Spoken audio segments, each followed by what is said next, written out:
the setting is appropriate, as this PLE is full of shining stars, I'm Chris Wolvie, the wrestling vlogger who always tells it like it is.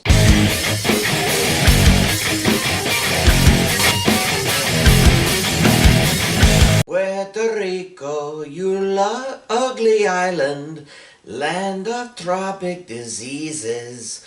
Always the hurricanes blowing, always the population growing. That was from the original version of America from the musical West Side Story, so don't blame me. But yeah, the Protectorate has been through a lot recently. But it does look, at least in the promos, like a nice place to visit. And it's also a good place to have a premium live event, even if it's the first one there in decades. It's a shame the card, unlike the hurricanes that have hit the Isle recently, is kind of weak. Both women's and one secondary title on the line, a couple of revenge matches, a truly que el infierno match, and, well, I'm sure the main event between two former WrestleMania partners will bring the crowd to its feet. Well, let's see how they celebrate Cinco de Mayo a day later in a country that, in all fairness, had nothing to do with Cinco de Mayo. Here are my predictions for for just plain Backlash 23. Seth frickin' Rollins versus Omos. Okay, seriously, what the hey? Rollins is already on top of the world these days. Hell, they sang his song in Paris for 12 minutes straight! What has Omos done lately? Nothing so impressive. His only wins recently have been against jobbers. Sure, he's tall, sure he's strong, sure he's got MVP by his side, but I dare say that since ditching AJ Styles as a partner, he's been relatively useless. No wonder he's a free agent. No one wants him. Either send him to NXT or to AEW, whichever really wants that loser first. Winner is Seth frickin' Rollins. Tag team champs Kevin Owens and Sami Zayn, along with Matt Riddle, versus the three Uso brothers. Heaven knows why Roman Reigns is letting Solo Sikoa do his dirty work. I mean, even Al Capone bashed in his own lieutenants' heads when they failed him. But Jimmy and Jay have failed the tribal chief time and time again, and yet it'll be the little brother who kicks them out of the bloodline. I mean, not that Owens, Zayn, and Riddle go together like cinnamon and churros either. Riddle is nice in small doses. Very small doses. And KO and Zayn have been quick to notice that. They are not ready to become Canadian bros anytime soon. But they're fine with Riddle helping getting vengeance on the ones who put him out. The dismissal of the Usos will be after the match. After this one last failure. Winners are KO, Zayn, and Riddle. Cody Rhodes versus Brock Lesnar. I'm hearing all sorts of talk about Rhodes and the new World Heavyweight Championship, as in one should not win the other. Maybe he will, maybe not. But as long as Rhodes and Reigns are on separate brands, the only way to finish the story is to get Rhodes the new big gold belt that his father failed to get the original of. But first, there's the Beast to contend with.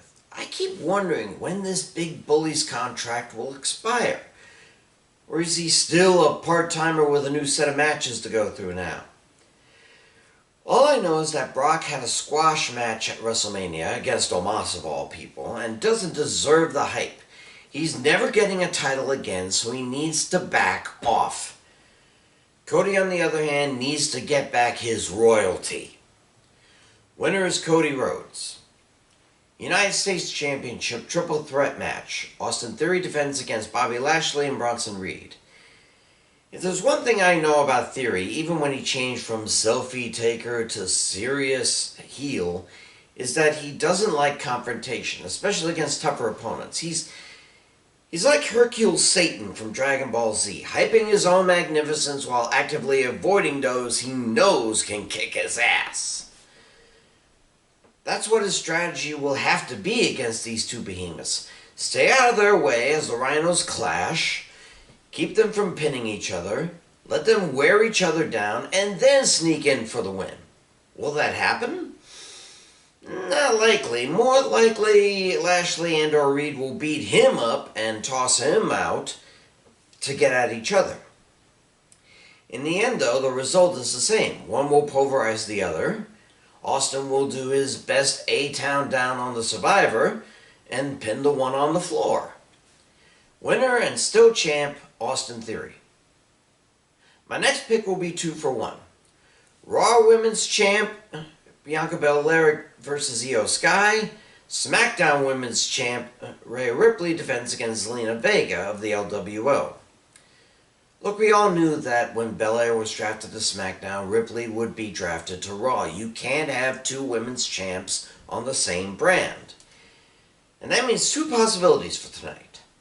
Either the champs retain and swap titles like they did in 2021, or the challengers both win the titles and take them to the brands where they were drafted. Now, Vega as champ I can see. She was Queen of the Ring after all, and with the LWO backing her up against the Judgment Day, or at the very least, Rey Mysterio backing her up against Dominic, she has a valid chance. Or she did. But Io Sky as champion? If she had not come into the WWE last year as a sidekick to Bayley and had stuck with Io Shirai, maybe. Maybe. But Bayley won't permit anyone being champ but her. It's like Randy Orton winning the world title and then being dumped for Evolution. So one challenger won't win, which means neither will the other. Winners and still champs, Bianca Belair and Rhea Ripley. Expect the swap on Monday. Finally, Bad Bunny versus Damian Priest in a San Juan street fight. Sad, really. 2 years ago, they were partners taking down Miz and Morrison. And I remember saying that Bunny had some decent moves and probably should consider signing with the WWE if this whole music thingy didn't work out for him. And what happened afterwards? He ruined his credibility by winning the 24/7 championship. And he didn't even defend it, he just gave it back to R-Truth while he returned to touring. Meanwhile, Priest has been working like a priest in West Hollywood, trying to purge those who commit the sin of not backing the Judgment Day.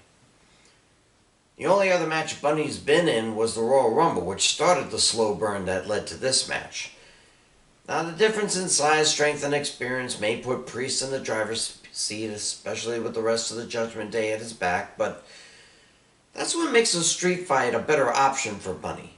No matter how big, tough, and a veteran you are, you take a few shots to the back and the head with a road sign or a kendo stick, you're no better off than your opponent.